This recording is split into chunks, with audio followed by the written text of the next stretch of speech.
You اے ای سے بہت سے پاکستانیوں کو نکالا جا رہا ہے. یہاں پہ کچھ ملی جلی خبریں آ رہی ہیں. کچھ لوگ یہ بات بول رہے ہیں جس میں کوئی صداقت نہیں ہے، لیکن کچھ لوگ ایسے بھی ہیں جنہوں نے ہم سے خود کانٹیکٹ کیا، ہم سے ملاقاتیں کی، ہمیں ساری چیزیں دکھائیں اور بتایا کہ کیسے ان کو وہاں سے ڈیپورٹ کیا گیا. اب یہاں پہ جو بات چلی ہوئی ہے وہ ایران جنگ سے متعلق ہے.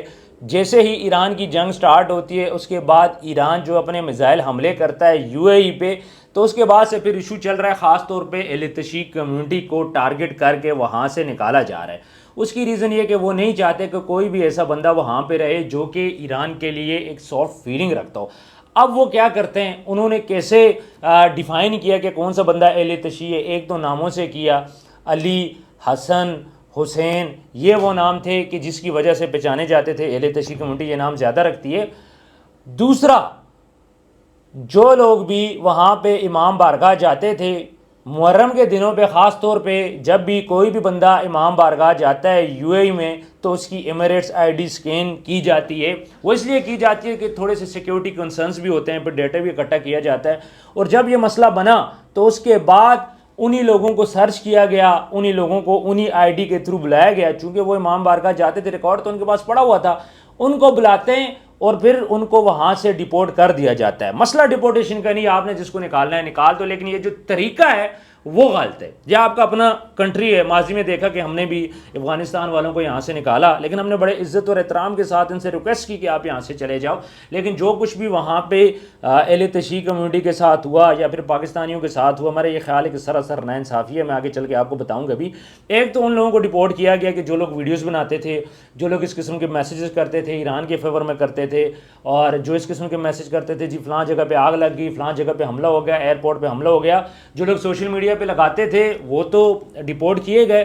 لیکن ان لوگوں کو بھی کیا گیا جو لوگ واٹس ایپ پہ ایک دوسرے کو شیئر کرتے تھے یا پھر اپنے اپنے ممالک میں شیئر کیا کرتے تھے. جس طرح اگر کوئی پاکستانی وہاں پہ تو پاکستان میں شیئر کیا، اگر کوئی انڈین وہاں پہ تو اس نے انڈیا میں شیئر کیا. تو یہ ساری چیزیں سائڈ بائی سائڈ چل رہی تھی. اب ان کو پکڑا اور یہ اچھا کیا کہ ان کو ڈیپورٹ کیا گیا، ان کو گرفتاری کر کے ان پہ کیس چلا کے ان کو سزا نہیں دی گئی. یہ میرا خیال ہے کہ یو اے کی گورنمنٹ نے اچھا کیا، ایٹ لیسٹ ان کو اپنا ممالک بھیج دیا. پھر دوسری جو سائڈ سٹارٹ ہوتی ہے جی، جن لوگوں کو یہ لوگ پکڑتے ہیں خاص طور پہ اہل تشیع کمیونٹی کو، اب الورسان 3 کے اندر پراپر ایک ڈیپورٹیشن سینٹر بنایا گیا ہے اور ان لوگوں کو جن کو ڈیپورٹ کرنا ہے ان کو سیپریٹ رکھا گیا ہے. ان کو کسی پراپر جیل نہیں بھیجا گیا، ان کے لیے پراپر سینٹر ہی دوسرا بنایا گیا ہے، اس لیے تاکہ یہ آپس میں مکس اپ نہ ہو. بلاتے ہیں جی، کال کرتے ہیں، بلاتے ہیں جی آئیں جی آپ سے بات کر رہی ہیں. جیسے بندہ وہاں پہ جاتا ہے اس کو پکڑ لیتے ہیں، پھر اس کا سب کچھ اس سے لے لیتے ہیں. اور خاص طور پہ اب مجھے نہیں پتا کہ یہاں پہ بات کرنی چاہیے نہیں کرنی چاہیے، ان کے کپڑے اتارے جاتے ہیں. پھر کپڑے اتار کے پورا وہ کیمرے کے سامنے ان کو کھڑا کیا جاتا ہے، پھر ان کو لٹایا جاتا ہے اور ان کے جو بینک اکاؤنٹ ہے وہ بھی سیز کر دیے جاتے ہیں. کسی کے نام پہ گاڑی ہے جہاں پہ کھڑی ہے وہیں پہ کھڑی ہے. اور یہ جو ان کا رویہ ہے اس سے یقین مانیں لوگ بہت زیادہ ڈس اپوائنٹ ہوئے ہیں.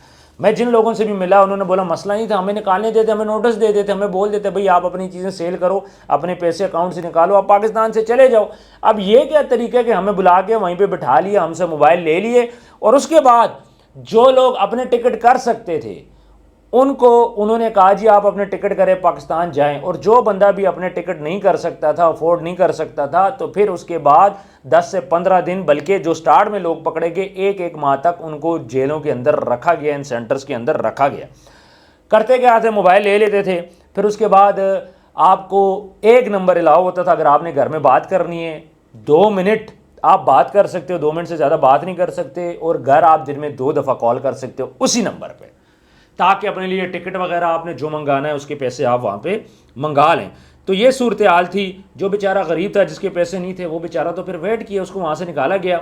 اور دوسری یہ بات تھی کہ پھر اس کے بعد اکٹھے سب کے ٹکٹ کرتے تھے. ظاہر ہے سستا پڑتا ہے، فلائی دبئی ان کی اپنی ایئر لائن ہے، اس کے تھرو پھر پاکستان بھیجتے تھے اور کراچی کے اندر ان کو لینڈ کروایا. اس کی ریزن یہ ہے کہ کراچی کا ٹکٹ سستا پڑتا ہے، خرچہ کم آتا ہے، تو جو ان کے اپنے خرچے پہ تھے ان کو کراچی میں لینڈ کروایا. باقی جس نے جہاں کی ٹکٹ خود کرنی ہے خود کر لے. لیکن پھر بہت سی ایسی فیملیز ہیں جو پاکستان آئی ہیں پیچھے سے ان کا ویزا ہی کینسل کر دیا. اور مزے کی بات، جو بندے بھی ڈیپورٹ ہوئے ہیں ان کے پاسپورٹ کے اوپر ڈیپورٹیشن کی سٹیمپ نہیں ہے. اب آپ سمجھ سکتے ہیں کہ وہ سٹیمپ کیوں نہیں ہے، تاکہ ریکارڈ نہ رہے، کسی کو پتہ نہ چلے کہ ان کو ڈیپورٹ کیا گیا، کوئی پروف نہ رہے. ہمارے ایک جاننے والے وہ یہ بات بولتے ہیں، جب میں اترا لاہور میں، تو ایف آئی اے والے مجھ سے پوچھتے ہیں جی آپ کیا چھٹی پہ گھر آ رہے ہیں؟ تو اس نے کہا جی بالکل جی میں چھٹی پہ گھر آ رہا ہوں. یعنی کہ یہ ڈیپوٹیشن ایسی کی گئی جس کا کوئی پروف نہیں رکھا گیا، کوئی سٹیمپ نہیں رکھی گئی. اور جو بندہ، ایک میرا جاننے والا ہے، اس کی گاڑی بھی وہیں پہ کھڑی ہے اس کے گراج میں، اور اس کو اب وہ نہ سیل ہو سکتی ہے. 6,000 درہم اس کے اکاؤنٹ کے اندر فریز پڑے ہوئے ہیں، وہ پیسے بھی اس کے گئے، اس کی گاڑی بھی چلی گئی. پاکستان کے اندر اس کے پاس 1 روپے نہیں ہے، اور اللہ کی آسرے پہ بیٹھے ہوئے اب آگے سے اپنی فیملی وہ کیسے پالے گا. دوسری بات یہ کہ جن جن لوگوں کو ڈپورٹ کیا گیا، جب میرا ان سے کانٹیکٹ ہوا، میری بات ہوئی، تو انہوں نے یہ بات بولی کہ ہم دوبارہ اب نہیں جائیں گے. ہمیں ڈپورٹ کرتے مسئلہ نہیں تھا، ہمارے ایسٹ رکھتے مسئلہ نہیں تھا، لیکن جو ہماری تذلیل کی گئی، ہمیں کیمروں کے سامنے کھڑا کیا گیا، ان کے سٹاف کے سامنے کھڑا کیا گیا، اور ابھی تک یہ جو خبر چل رہی تھی جی کہ انڈینز کے سامنے برہنہ کیا گیا. تو وہ بولتے ہیں جی ایسی کوئی بات نہیں ہے. جو بھی ان کا سٹاف ہے، چاہے وہ فلپینو ہیں، چاہے وہ انڈین ہیں، چاہے وہ کسی اور کنٹری کے ہیں، صومالین ہیں، تو جو بھی ان کا سٹاف ہے، سٹاف کے سامنے کھڑا کیا گیا ہے. وہ انڈین بھی ہو سکتے ہیں، وہ کوئی بھی ہو سکتے ہیں. تو یہ جو خالی انڈیا کی جو پٹی لوگ چلا رہے ہیں، یہ سراسر غلط ہے. وہ اپنے سٹاف کے سامنے فل کپڑے اترواتے تھے، پھر اس کی کیمرے کے سامنے کھڑے کر دیتے تھے، کوئی چیکنگ نہیں ہوتی تھی، کسی قسم کا آپ سے کوشچن نہیں پوچھا جاتا تھا، اور آپ بھی کسی قسم کا کوشچن نہیں پوچھ سکتے. بس آپ نے وہی کرنا ہے. وہ کہتے ہیں جی لیٹ جاؤ لیٹ جاؤ، الٹے ہو جاؤ الٹے ہو جاؤ، سیدھے ہو جاؤ سیدھے ہو جاؤ، اور برہنہ کر کے یہ ساری چیزیں آپ سے کروائی جاتی تھیں. تو یہ سارا معاملہ ہے جی. کہ اگر ہم لوگ بولیں یہاں پہ کہ نہیں ڈیپوٹیشن لوگوں کی نہیں ہوئی، تو ڈیپوٹیشن تو لوگوں کی ہوئی ہے. خاص طور پہ پہلے تشیع کمیونٹی کو ٹارگٹ کیا گیا، چونکہ ایران کے ساتھ وہ سمپتھی رکھتے ہیں، ایران کو وہ لوگ مانتے ہیں. اب کریں گے کیا؟ اب یہ کریں گے، اتنا ظاہری بات ہے 15-20 ہزار بندہ تو ابھی نکال چکے ہیں. یہ کریں گے کیا؟ انڈین سے ہندو آ رہے ہیں دبئی کے اندر، اور وہ وہاں پہ کام کریں گے. چونکہ ہندو جو ہیں وہ تو ایران کے ویسے مخالف ہیں، تو یہ مسئلہ ان کا کور ہو جائے گا. یو اے ای کبھی بھی نہیں چاہتا کہ وہ کسی ملک کے مخالف ہوں اور اس کے اندر ہی اس کے حامی رہیں، اس لیے وہ ان لوگوں کو نکال رہا ہے. انڈیا کے ساتھ قربتیں بڑھ رہی ہیں، اسرائیل کے ساتھ قربتیں بڑھ رہی ہیں، اور یو اے ای جو ہے ہندوؤں کو بلا کے اب وہاں پہ بسائے گا، ان سے کام لے گا.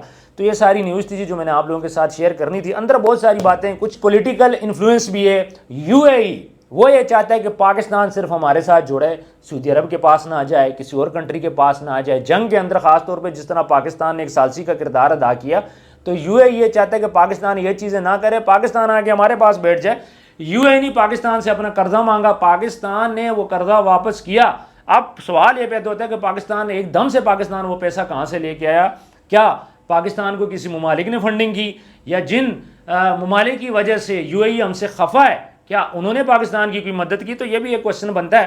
لیکن you a E us time پہ چاہتا ہے کہ پاکستان جو ہے وہ یو اے ای کے ساتھ کھڑا رہے، کسی اور ملک کی طرف نہ جائے. تو ایسا نہیں ہو سکتا، ہر ملک کے اپنے مفاد ہوتے ہیں. But right now situation is very clear. Visas cancel کر رہے ہیں، فیملی کے ویزا کینسل کر رہے ہیں. میں ایسی خواتین کو بھی جانتا ہوں کہ جو پاکستان ایئرپورٹ سے باہر جا رہی تھی، ان کو بورڈنگ پاس کے بعد بھی روک دیا گیا. اچھا، یہ جو جس کو پکڑتے ہیں اس کا موبائل لے لیتے ہیں، پھر اس کی جب بورڈنگ پاس اس کو مل جاتا ہے، امیگریشن وغیرہ سب کلیئر ہو جاتی ہے، تب جا کے اس کا موبائل اس کو دے دیتے ہیں کہ بھئی آپ موبائل پکڑو، تاکہ اپنے گھر والوں کو بتا دو ہماری فلاں ٹائم پہ فلائٹ ہے. تو یہ سارا معاملہ جی میں نے آپ کے ساتھ شیئر کیا، دو اندر کی خبر تھی. باقی مزید کوئی بھی خبر آتی ہے تو میں آپ لوگوں کے ساتھ شیئر کروں گا. اپنا خیال رکھیے گا. اللہ حافظ.